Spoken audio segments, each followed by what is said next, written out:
वो चेतनात्माओं, हम सभी भगवान पार्श्वनाथ के चरण सानिध्य में बैठकर जिन देशना का पान कर रहे हैं, ये जिन देशना हमारे सम्यक्त में कारण बनती है और ये स्वयं सिद्ध विश्व में प्रत्येक वस्तु अनेकांतक में है और अनेकांतक वस्तु से ही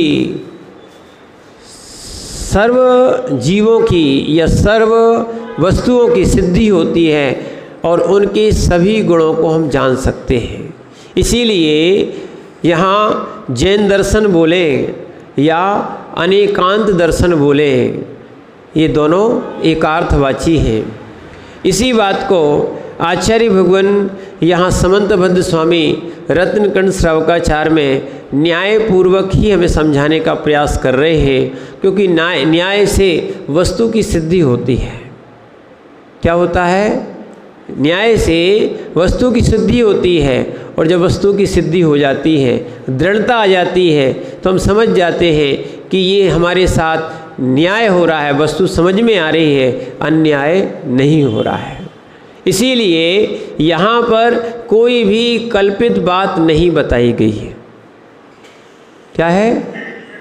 जीव कैसे मोक्ष जाता है, इस प्रक्रिया को अपन यहाँ से प्रारंभ करते हैं कि आचरण से मोक्ष होता है और आचरण के साथ परिणाम भी चाहिए पड़ते हैं या परिणाम के साथ आचरण भी चाहिए पड़ता है। तो इसीलिए जो व्यक्ति सम्यक दर्शन को, सम्यक ज्ञान को प्राप्त हो चुका है और जिन्होंने अणुव्रत को स्वीकार कर लिए हैं, अब उनके गुणव्रत की वृद्धि के लिए ये आचार्य महाराज यहाँ पर समझा रहे थे कि व्यक्ति महाव्रती और अणुव्रती में क्या अंतर है। माने महाव्रती जो होता है उनका नवकोटि से त्याग होता है। क्या होता है? नवकोटि से 5 पापों का त्याग होता है। पंचानाम पापानाम हिंसा दीनाम मनोवच काय, मन वचन काय से त्याग होता है। कृत कारत मोदस त्यागस्तु महाव्रताम महताम, यानी उनका कृत कारित अनुमोदना भी नहीं है। 5 पापों की निर्गंत साधु जो महाव्रती हैं वो अनुमोदना भी नहीं कर सकते। चाहे हिंसा हो, चाहे झूठ हो, चाहे चोरी हो, चाहे कुशील हो और चाहे परिग्रह हो, इनकी अनुमोदना भी नहीं करेंगे, कृत भी नहीं करेंगे, कारत भी नहीं करेंगे और अनुमोदना भी नहीं करेंगे। इसीलिए उन नवकोटि से त्याग होता है। तो महाव्रती और अणुव्रती में अंतर है। अणुव्रती का नवकोटि से त्याग नहीं है, एक। दूसरा महाव्रती माने अणुव्रती का, किसका? अणुव्रती का स्थावर हिंसा का त्याग नहीं है, त्रस हिंसा का त्याग है। और वो भी त्रस हिंसा में भी जैसे संकल्पी हिंसा का त्याग किसका रखा है? वहाँ आरंभी, उद्योगी और विरोधी इन हिंसाओं को भी शामिल नहीं किया गया। जबकि मुनि का जो है ना, चारों प्रकार की हिंसाओं का त्याग, कृत से, कार्य से, अनमत से, तीनों से यहाँ पर त्याग है। और मन वचन काय ऐसे नवकोटि से त्याग है। इसलिए दोनों को एक नहीं कह सकते। उपमा दी है, ध्यान रखना, उपमा दी है। उपमा और उपमेय, उपमा और उपमेय, यानी उपमा दी है किसकी? महाव्रत की। महाव्रत उपमेय है। क्या अंतर आ गया? हमने आपसे कहा था बिना न्याय की सिद्धि नहीं होती है। बोलिए उपमा तो दे दी है, तो अणुव्रती को महाव्रती मान ले, अणुव्रती को महाव्रती मान ले। समंतभद्र स्वामी ने बोल दिया है, 2 श्लोकों में बोला है, महाव्रती तुल्य है, महाव्रती तुल्य है। महाव्रती नहीं है, तुल्य है, समान है। क्या है? महाव्रती जैसा है वैसा नहीं है। क्या नहीं है? जैसा है वैसा नहीं है। इसका अर्थ ही है वैसा भिन्न है और जैसा भिन्न है, दोनों में भिन्नता है, पर कुछ कारण से सादृश्यता बताई है। क्या बताई है? जैसे शेर कैसा होता है? बिल्ली जैसा। सादृश्यता बताई है कलर से, चाल ढाल से, पूंछ आदि से, मुख आदि से, ऐसी आकृति से क्या बता दी है? बिल्ली शेर जैसी है। कैसी है?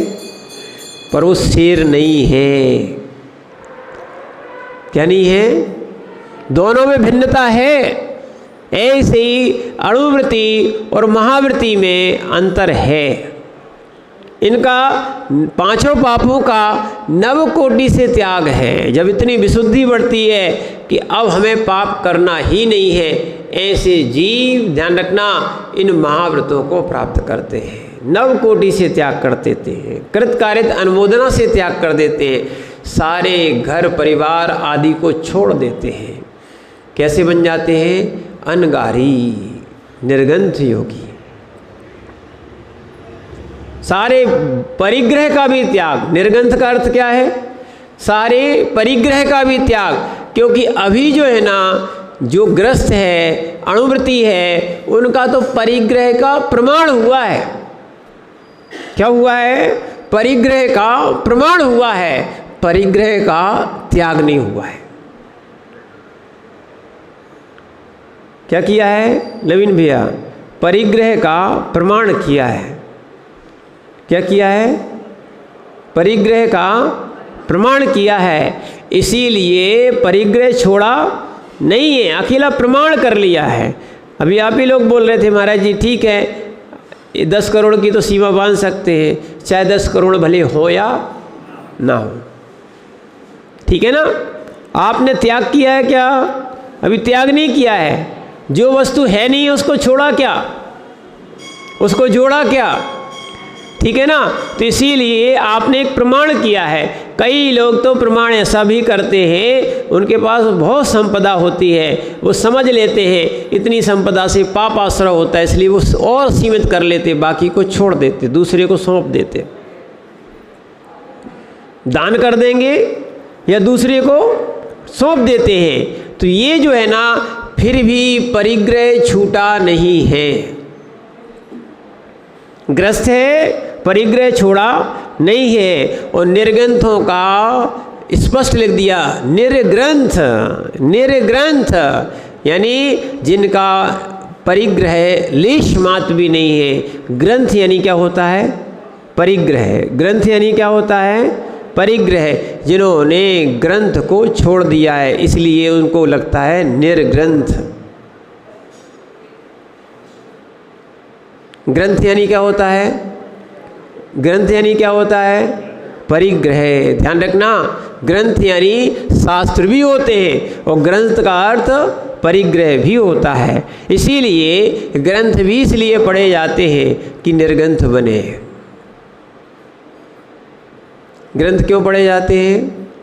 निर्ग्रंथ बने, क्योंकि बिना निर्ग्रंथ हुए मोक्ष मार्ग है ही नहीं। इसीलिए ग्रंथ पर श्रद्धा नहीं छोड़ देना और निर्ग्रंथ पे भी श्रद्धा नहीं छोड़ देना। क्या है? क्योंकि ये मोक्ष मार्ग है। निर्ग्रंथ बिना बने कोई मोक्ष जा ही नहीं सकता। आचार्य भगवान कुंद कुंद स्वामी ने स्पष्ट लिख दिया है, रवि सिज्जैवत्थ धरो। क्या बोला है?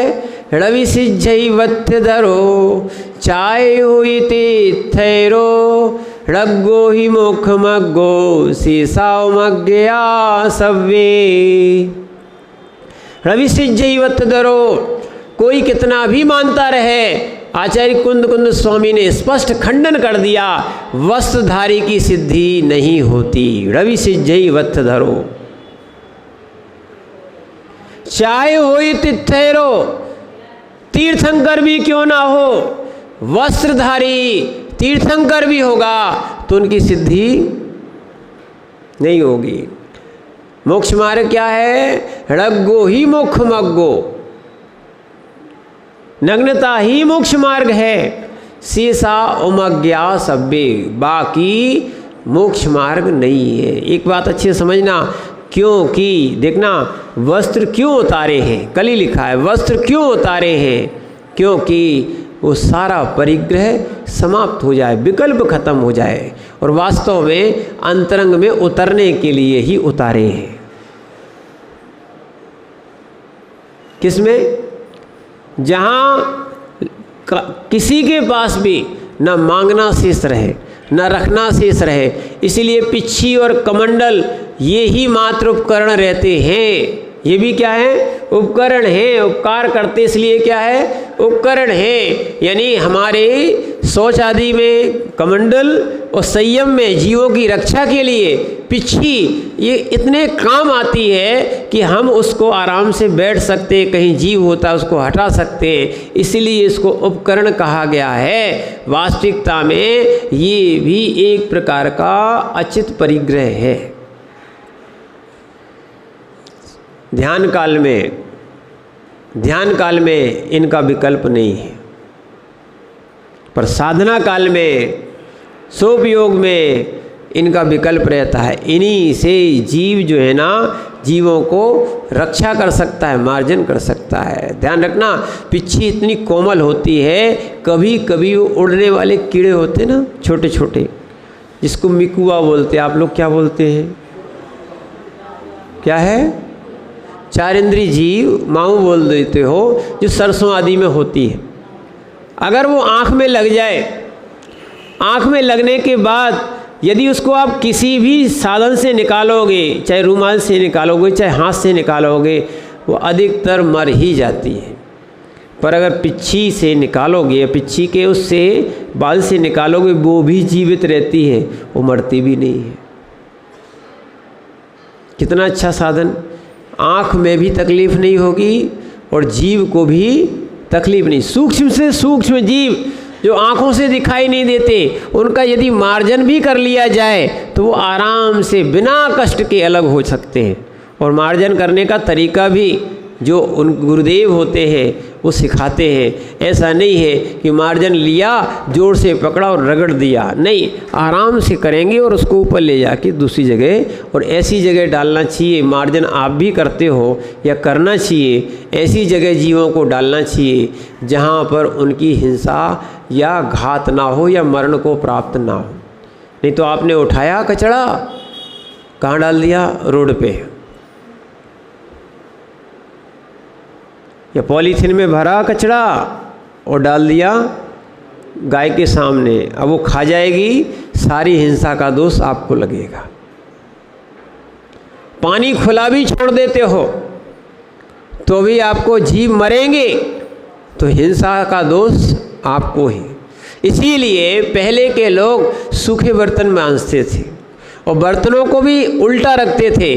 कोई जीव देखना, कोई जीव उस बर्तनों में आके गिर गया तो वो चिकने बर्तन होने के कारण, या इतने स्टील या लोहे आदि के या और भी धातु के बर्तन वो इतने चिकने होते हैं कि जीव चढ़ नहीं सकता है, बार बार निकल नहीं सकता है, उसी में मरण को प्राप्त हो जाता है। इसीलिए जैनी और अहिंसक लोग बर्तनों को भी उल्टा करके रखते थे। पानी भी ऐसी जगह फैलाते थे सूख जाए, कहीं बिल ना हो। आपके पास छत है, क्या है? छत है। जो सर्फ आदि का पानी है उसको भी व्रती लोग ऐसी जगह डालें जिससे वो सूख जाए। क्या है? पहले कपड़े भी ऐसे धोए जाते थे, अब क्या है? आप लोग साधन में आ गए हो। किस में आ गए हो? साधन और सुविधा में आ गए हो, और ये साधन और सुविधा आपको हिंसा दे रही है। इतना सारा वॉशिंग मशीन का पानी सीधा नाली में जाता है, और नाली में जाता है, नाली में कीड़े होते कि नहीं होते?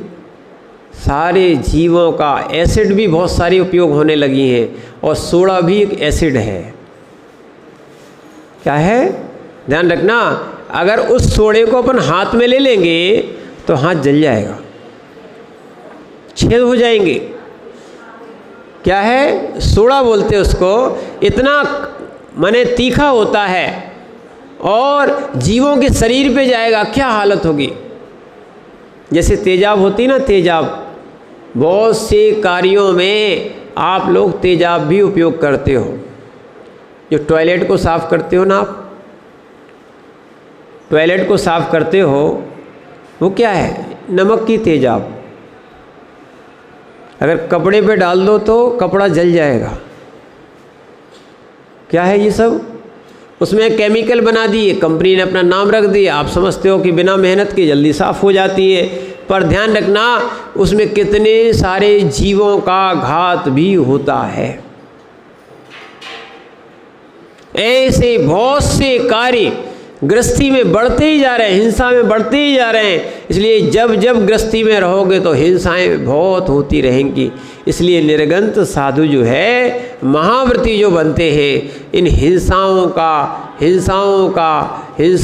का माने पाप ना लगे, अहिंसा वृत्ति बने, इसलिए वो घर भी छोड़ा जाता है। ये साधुओं के लिए कोई कुटिया भी नहीं है परमानेंट। अगर कोई कुटिया बना दे, ग्रहण नहीं करेंगे। वकील साहब कि महाराज ये तो हमने आपके लिए बनाया है, उद्दिष्ट हो गया। धर्मशाला बनाओ अपने लिए।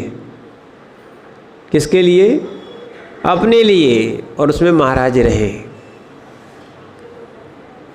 बसती का भी उद्दिष्ट होती है।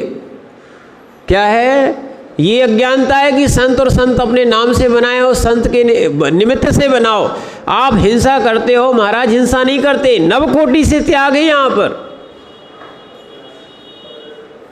क्या है? मुनराज के निमित्त से आहार भी नहीं बनाना चाहिए। सत्य तो यही है। नहीं तो आज अगर आहार नहीं हुए तो आपको क्या है, खेद होता है, बुरा लगता है कि महाराज हम पढ़गाने आए थे, आप पढ़ गए नहीं, हमने तो आपके लिए बनाया था। माने वो आप नहीं उसको ग्रहण करोगे क्या?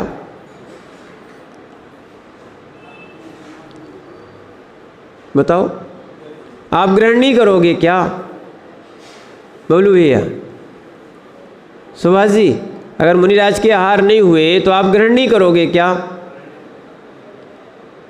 करोगे कि नहीं करोगे? तो इसीलिए ग्रहण करोगे कि नहीं?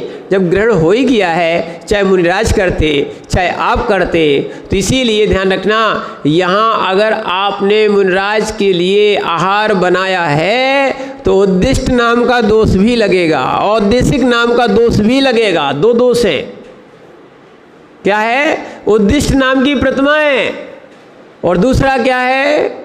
दूसरा है औद्देशिक। मुनि को, ये 16 उद्गम दोषों में आता है। मुनि को उद्देश्य करके अगर अपने आहार बनाया है तो ये सदोष आहार है। इसीलिए ध्यान रखना। फिर आचार्य श्री ने इस विषय में लिखा है, आचार्य विराग सागर जी महाराज हैं गुरुदेव, उन्होंने लिखा है, अगर मुनि महाराज के निमित्त से यदि आपने बनाया है तो ये दोष आपको लगेगा, दोष आपका है। क्योंकि महाराज पहले ही मन शुद्धि, वचन शुद्धि, काय शुद्धि, आहार जल शुद्ध बुलवा लेते हैं। जैसे आहार के लिए उद्दिष्ट लगता है, ऐसी बहुत सी वस्तुओं के लिए उद्दिष्ट लगता है। उद्देश्य पूर्वक बसती का आदि भी अगर मुनिराज अपने नाम से बनवाते हैं, अपने कार्य के लिए बनवाते हैं, तो उनके लिए जितना आरंभ सारंभ हो रहा है ये सब का दोष लगेगा।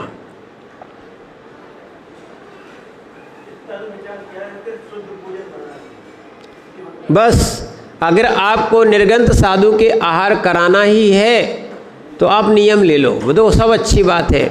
नियम ले लो कि हम जो है 2 दिन 3 दिन 4 दिन शुद्ध भोजन करेंगे और निर्गंत साधु का पड़गान करेंगे।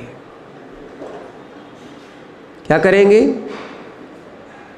नहीं तो बड़े नहीं आए, छोटे नहीं आए, ऐसा नहीं हुआ, वैसा नहीं हुआ, ये सब विकल्प होता है। क्या है? समझना। अब ये पड़गान नहीं, निमंत्रण हो गया। क्या हो गया? पड़गान नहीं, निमंत्रण हो गया और ये बाधित हो गई, सब क्रिया कैसी हो गई समझना। इसलिए ये राग का मार्ग नहीं है, ये वीतराग का मार्ग है। देखो घर क्यों छोड़ा, पर घर में आहार क्यों किया जाता है। एक और ध्यान रखना, हमारे पास भी बहुत बच्चे आते रहते, बहुत लोग आते वो बताते हैं, और ये सत्य है, दूसरे के यहाँ भोजन करने में संकोच लगता है। क्या है, दूसरे के घर में भोजन करने से तुम्हारी स्वच्छंदता नहीं चल सकती है। क्या खाते हो ये भी श्रावक को मालूम है, क्या करते हो वो भी श्रावक को मालूम है। क्या है, स्वच्छंदता नहीं चल सकती है, और स्वच्छंद रहोगे तो आपकी प्रवृत्तियां शुभ नहीं हो पाएंगी। कई लोग ऐसा होता है क्या कि जो लोग शादियों में भी जाते हैं तो उनको भी थोड़ी शर्म आती है। दूसरों के यहाँ भोजन करने में क्या होता है, शर्म आती है। पूरा पेट भोजन कर भी लिया तो उनको क्या है, इतना खाते। कई लोग तो गिनते हैं कि कितनी रोटी खाते हैं, कितनी सब्जी खाते हैं, कितना लेते हैं, उनको तो सब प्रमाण तक मालूम है। समझ रहे ना आप बात को। इसीलिए ध्यान रखना, अधिक लालसा में भी आहार नहीं हो सकता है। साधु का अगर दूसरी जगह हुआ आहार तो अधिक लालसा में भी नहीं हो सकता है। इसीलिए ध्यान रखना, निर्गंत साधु आहार भी करते हैं तो गर्त पूरण के लिए करते हैं। किसके लिए, संयम की साधना के लिए। 5 कारण मूलाचार में दिए, स्वाध्याय के लिए, संयम की साधना के लिए, बाह्यवृत्ति के लिए, ठीक है, और अपने माने अकाल में मरण ना हो जाए, इसीलिए ये सारी चीज़ें मात्र आहार ग्रहण इसलिए किया जाता है, शरीर को पुष्ट करने के लिए, सुंदर दिखाने के लिए, आदि प्रभावित करने के लिए। ये मुनिराज निर्गंत साधु आहार नहीं करते।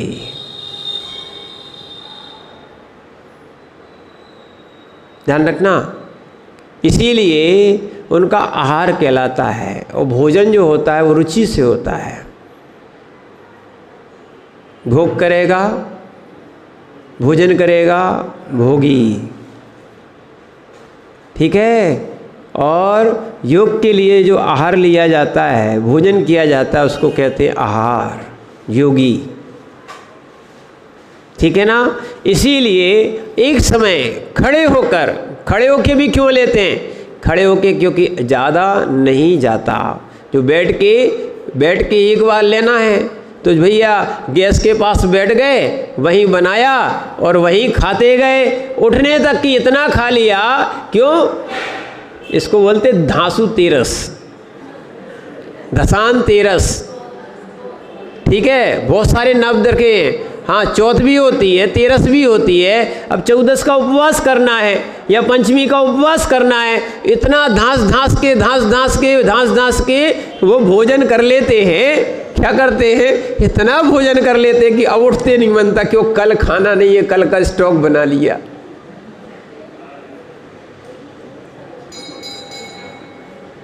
और यहाँ साधना की जाती है, सुनना, यहाँ आने वाला है। जब उपवास करना है तो सही उपवास कौन सा होता है, एक दिन पहले एक आसन करो। क्या करो, एक दिन पहले एक आसन करो, उसके बाद उपवास करो, उसके बाद भी एक आसन करो। ये निर्गंथ योगियों का तो चलता ही रहता है। ऐसा नहीं है कि भैया कल उपवास करना है तो आज से जितना बने। कई लोग कहते हैं बताया क्यों नहीं कि कल क्या है, चतुर्दशी है या अष्टमी है, बताया क्यों नहीं, माने डबल खा लेते। ऐसे लोग ध्यान रखना, ये प्रैक्टिकल आपको बताएं, स्वानुभव आपको बताएं। जो लोग अधिक भोजन करके उपवास करते हैं उनको पीड़ा अधिक होती है। क्या है, जो अधिक भोजन करके वो स्टॉक समझते हैं, आगे जाके वो पीड़ा हो जाएगी। और ध्यान रखना, जो उपवास किया जाता है ये एक औषधि भी है। क्या है? अब क्या भारत की बात, आगम की बात आपको बताएंगे तो आप मानोगे नहीं, क्योंकि आप सब विदेशी हो गए हो। कैसे हो गए हो? आपको स्वदेशी की बात बताई जाए तो आप विश्वास नहीं करते, आगम की बात बताई जाए तो आप विश्वास नहीं करते। अब किसी डॉक्टर की बात या किसी कोई फॉरेन की बात बता दी जाए तो आप जल्दी विश्वास कर लेते हो।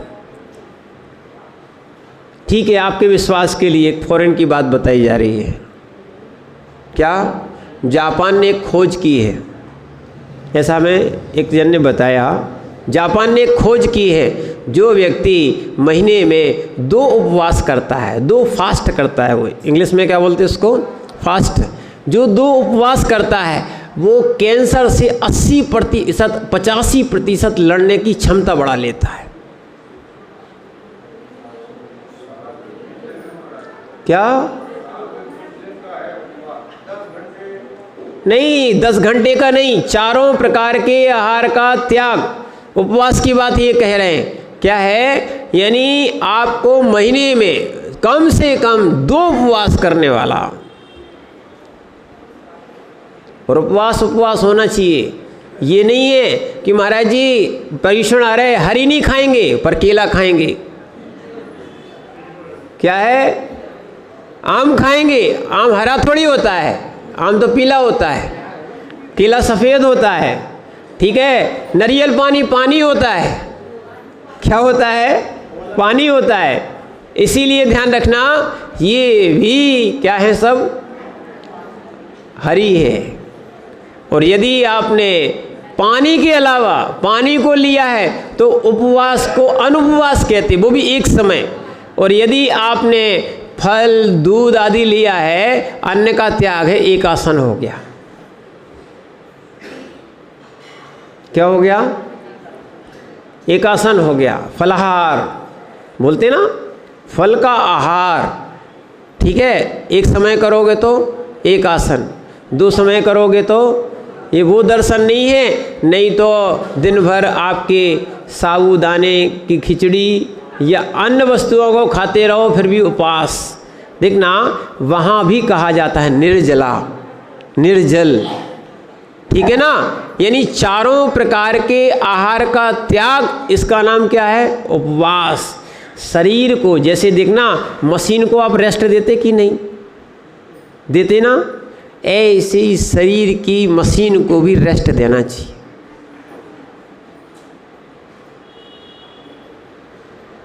और जब आप रेस्ट दोगे, बहुत सारी बता रहे आपको बात, जैसे ही आप उपवास के बाद दूसरे दिन पारणा करोगे, भोजन करोगे, ध्यान रखना आपका जो मल निकलेगा वो शरीर के विकार को निकालेगा। जो पित्त निकलता है वो शरीर के विकार, बहुत से रोग निकाल देता है। उस शरीर की शुद्धि होने से, एक और ध्यान रखना, ये स्वानुभव की बात बता रहे हैं, शरीर की शुद्धि होने से, शरीर की शुद्धि होने से आपके अंदर के परिणामों में, विकारों में भी 90% मंदता आती है और विकार नहीं होते हैं, विशुद्धि बढ़ती है। जब शरीर शुद्ध होने से भावों में विशुद्धि बढ़ती है। क्या है? शरीर शुद्ध होने से भावों में विशुद्धि बढ़ती है। ऐसी जब शरीर अशुद्ध होता है, अशुद्ध भोजन करते हो तो परिणामों में भी अशुद्धता आती है। इसलिए लिखा है, जैसा खाओगे अन्न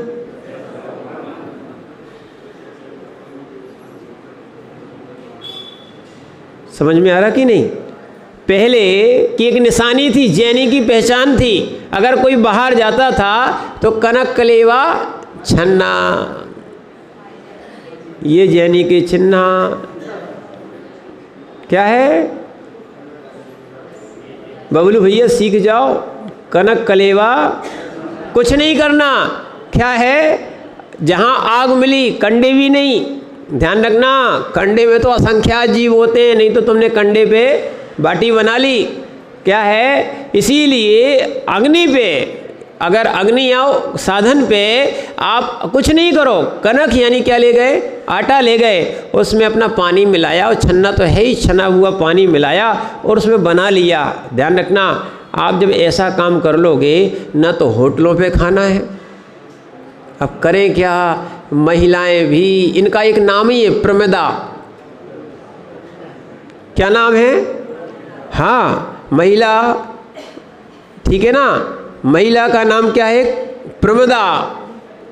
ये जो प्रमाद करे वो कराए, ऐसे प्रमाद आप करने लगे हो, अब कौन बनाए? ठीक है ना। तो इसीलिए बाहर का ले आओ, हम भी खाएं और आप भी खाओ, ना हमें खाओ और आराम करो, बस इतना ही है। क्या है? इसीलिए बहुत से रोगों की वृद्धि होती है। तो यहाँ पर बात चल रही थी, निर्ग्रंथ योगी नवकोटि से त्यागी होते हैं, इनके लिए उद्दिष्ट आहार भी नहीं बनाओ। आप जैसे गाय के लिए रोटी निकालते कि नहीं निकालते? यहाँ पे बहुत सारे लोग गाय के लिए रोटी निकालते ना, क्या है, निकालते कि नहीं निकालते? अब सेलिस तुम बंद कर दो तो हम क्या कर सकते हैं? क्या है, गाय के लिए रोटी निकालते कि नहीं निकालते? निकालते ना, निकालते हो ना। ऐसी 2 रोटी साधु के लिए निकालना है। क्या करें, तुमने तो बांध लिया है कि महाराज हमारे 2 चौके हैं, उन्हीं में करियो। नंबर दे दिए हैं। क्या दिए हैं? कोई मुनिचर्या का पालन नहीं हो रहा है। क्या है?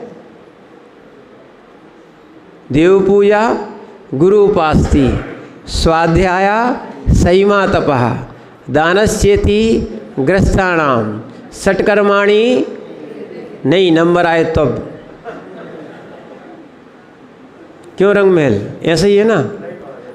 2 रोटी नहीं निकाल सकते तुम, जब गाय को निकाल सकते हो, श्वान को निकाल सकते हो, क्या है, गाय को निकाल सकते हो, श्वान को निकाल सकते हो, इतने दरिद्री हो कि आप बिना चौके के आप प्रगाहन भी नहीं कर सकते। 2 रोटी, महाराज नहीं कहेंगे कि रसगुल्ला बनाया नहीं बनाया।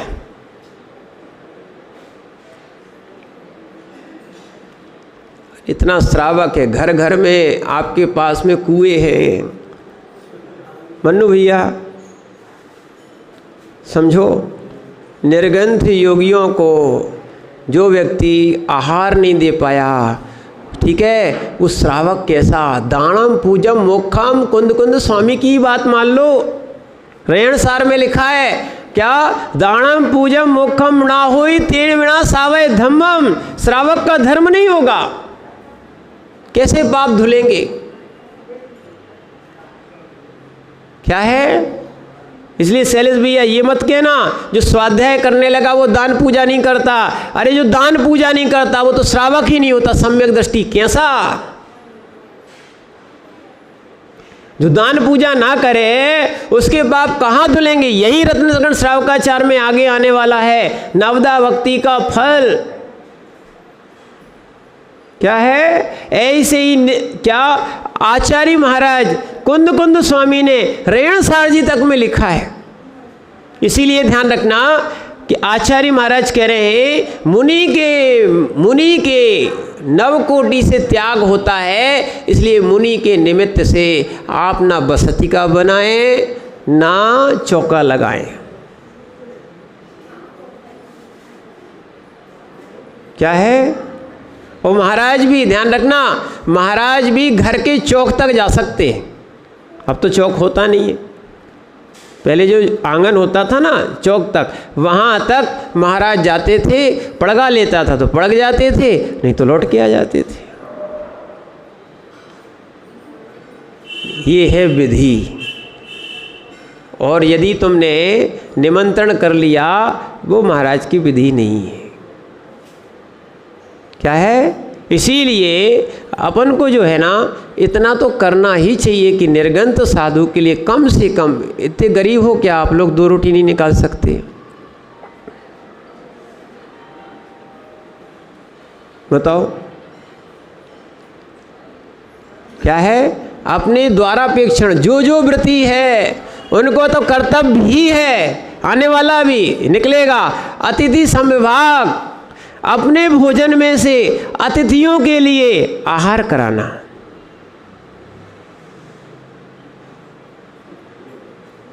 क्या है ये श्रावक के व्रतों में है, 12 व्रतों में है, 12 व्रतों में, और अपने श्रावक ही पालन ना करे तो फिर श्रावक को दोष है। जैसे मुनि महाराज देखना, क्या मुनि महाराज यदि नवीन भैया अगर पालन नहीं कर रहे हैं मुनिराज तो उनको दोष लगता कि नहीं? मुनिराज 28 मूल गुणों का पालन नहीं कर रहे हैं तो दोष लगता कि नहीं? लगता है कि नहीं लगता है? तो श्रावक जो है 60 आवश्यक का 8 मूल गुणों का पालन नहीं करता है तो उसे दोष नहीं लगता। वो कहता है हमारे काय का दोष, नियम है ही नहीं है, उनको दोष नहीं लगता, महादोष लगता है, महापाप लगता है। ज्ञान कब होगा? जब शास्त्र पढ़ोगे तब तो ज्ञान होगा। ये आपका मूलाचार नहीं चल रहा है, श्रावकाचार चल रहा है। तो श्रावकाचार में ये बताया जा रहा है, अभी आएंगे 60 आवश्यक कर्तव्य ये आपके हैं, और अभी 60 आवश्यक क्या 12 व्रतों में एक व्रत ही है। क्या है? अतिथि समविभाग। क्या है?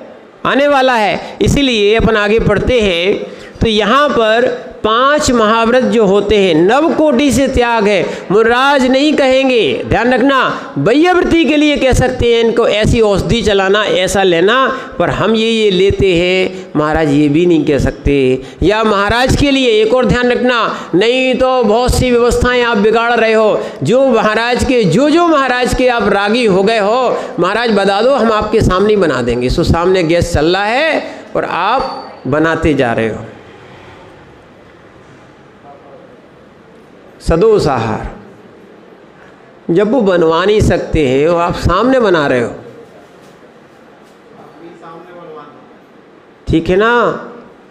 इसी कारण से फिर देखना, आपने तो दे दिया, फिर निंदाएं होती हैं, आप ही करते हो।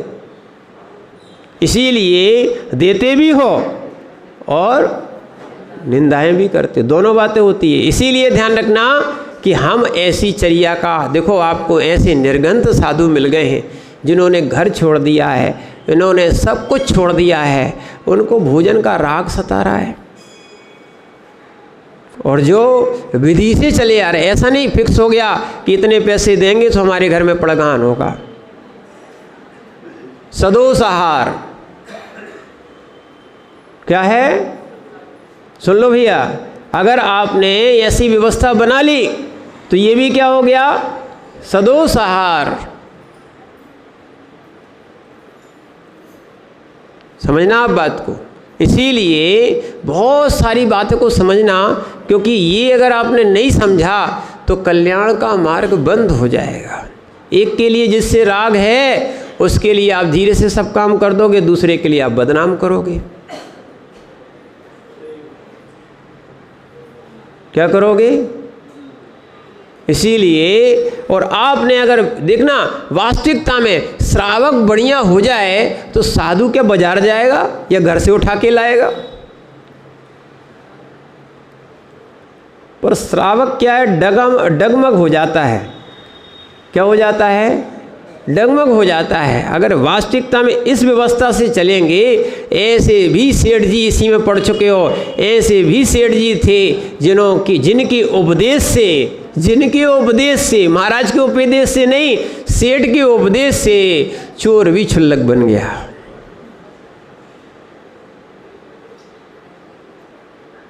इसलिए समाज को ऐसा भी होना चाहिए, सदुपदेश दे। क्या दे? नहीं तो ऐसा राग नहीं कि महाराज जी घर चलो आहार कर लो, इतना पैसा हम आपको। अब बोलू भैया खूब मुंडी हिलाओ, अभी इतने हिलाओगे हिंडी, उधर बुलाओगे ऐसी हिंडी कि महाराज बस आप तो सारा कर दो, बाकी सब। इसीलिए ये ध्यान रखना, ये नवकोटि से त्याग है। किसका? 5 पापों का। कृत, कारित, अनुमोदना मन वचन काय।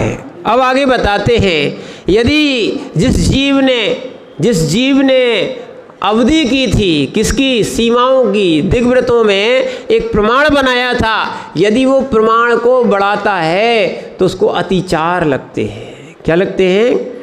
वो अपन पढ़ लेते हैं। यहाँ पर आचार्य महाराज कहते हैं 73 नंबर के श्लोक में, ऊर्ध्वाधस्तात्रेय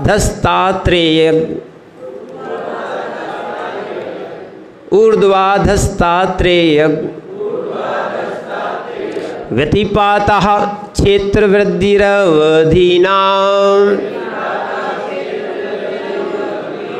विस्मरणं दिग्व्रते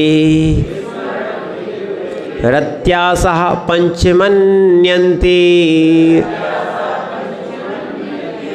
पढ़िए।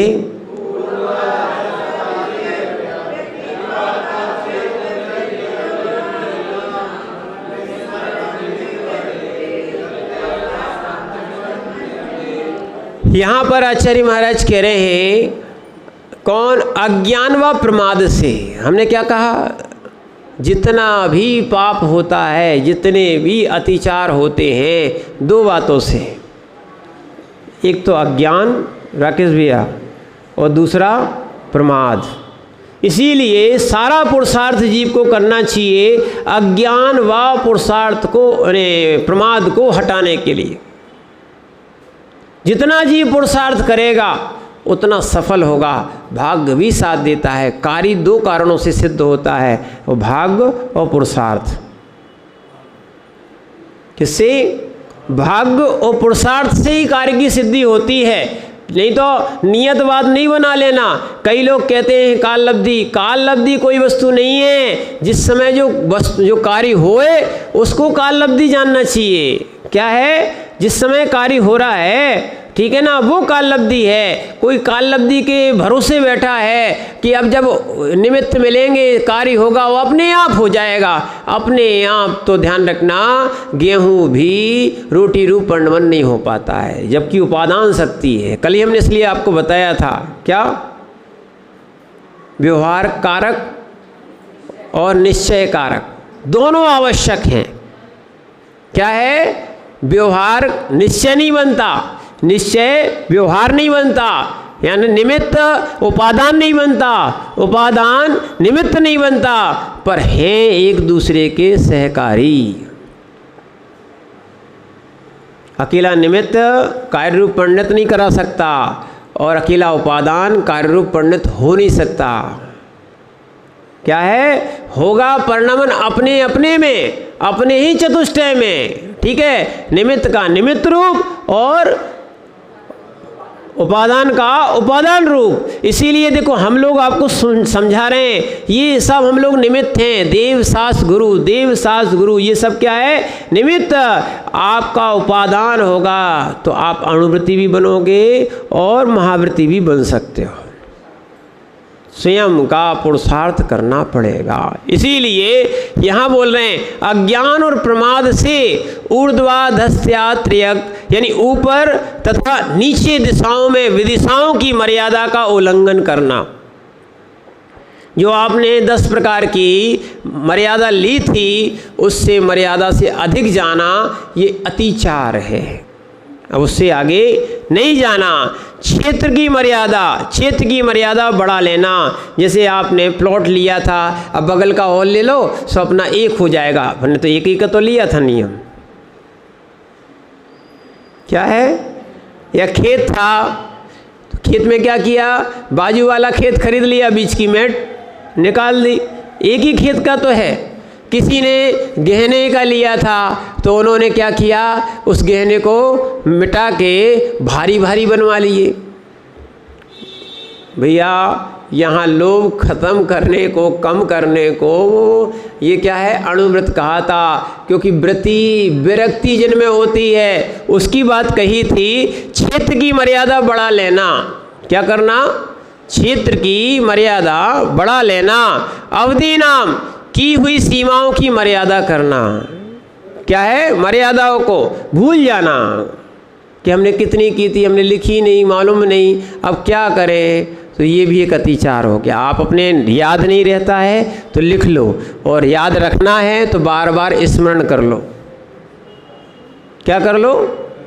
आप लिख सकते हो कि हमने इतनी इतनी इतनी इतनी यहाँ पर मर्यादाएं की थीं, इसीलिए ये मर्यादाएं जीव को करना चाहिए, जिससे कि ध्यान रखना, जिससे कि जीव जो है वो अतिचार ना करे। क्योंकि ध्यान रखना, इसी अतिचार को शासन में भी अतिक्रमण कहा गया है।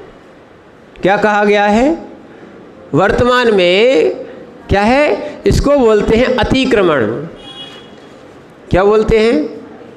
माने जो आपकी सीमा थी उससे आपने जो है आगे कर लिया, तो ये हो गया अतिक्रमण। इसलिए ना तो अतिक्रमण करना चाहिए, ना अतिचार करना चाहिए, हमें प्रतिक्रमण करना चाहिए। अपना जिन शासन कौन सा है? प्रतिक्रमण करने वाला है, अतिक्रमण करने वाला नहीं है। ठीक है। हाँ, ये जरूर है, जो आपके अतिचार लगते हैं ऐसे भी अतिचार हैं जो मात्र प्रतिक्रमण करने से नष्ट हो सकते हैं। क्या है? ध्यान रखना, प्रतिक्रमण भी एक तप है।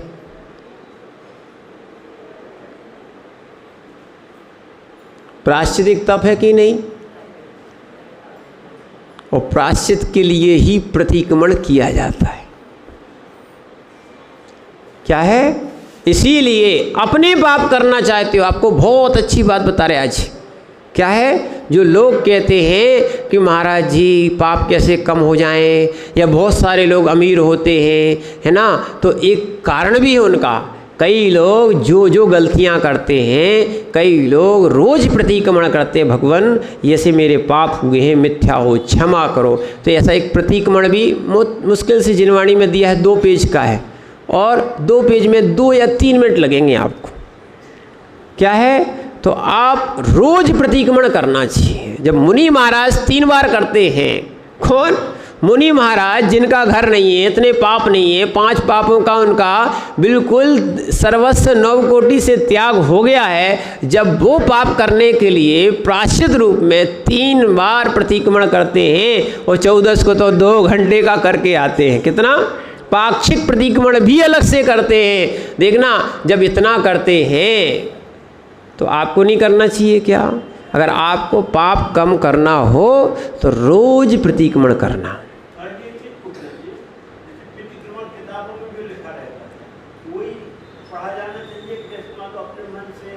बहुत अच्छा, ध्यान रखना, प्रायश्चित्ता, जो चित्त दुखी होता है, यानी सॉरी बोलना भी प्रतिक्रमण है।